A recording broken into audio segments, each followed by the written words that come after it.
Fire मुले जाळली आहेत आणि त्याच्यामध्ये एक माणूस आहे. आम्ही तात्काळ त्या स्पॉटला पोहोचलो आणि नंतर प्राथमिकपणे आम्ही एक एडी दाखल केली. त्याच्यानंतर हे पूर्ण घटनाक्रमावर आम्हाला संशय आला आणि भोकरदनचे एसडीपीओ नितीन काटेकर आणि जाफराबादचे प्रभारीने सखोल चौकशी करून याच्यामध्ये एक कॉन्स्पिरसी बाहेर आणली आहे.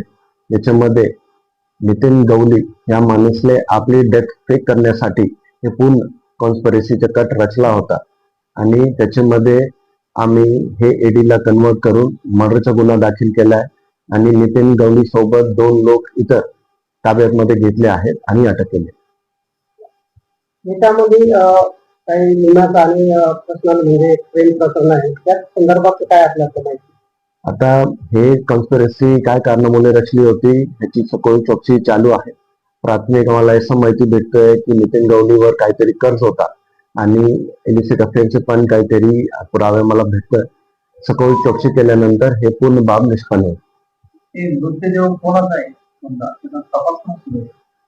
आम्ही चौकशी करून हे निष्पन्न केलंय की जो लिफ्ट डे आम्हाला गाडीमध्ये सापडलाय संदीप चव्हाण जो की यूपी बराडचा रहनेवाला आहे.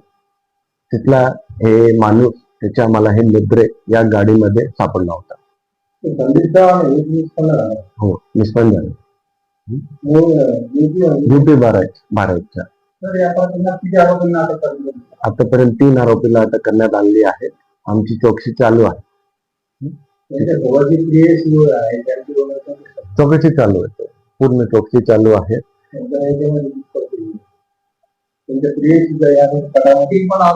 आम्ही सांगितलं की या कॉन्स्पिरसीमुळे काय काय कारण होते याच्या निष्पन्न करण्याची पूर्ण प्रक्रिया चालू आहे.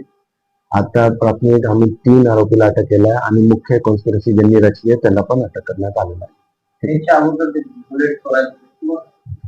या विषयावर बोलतो.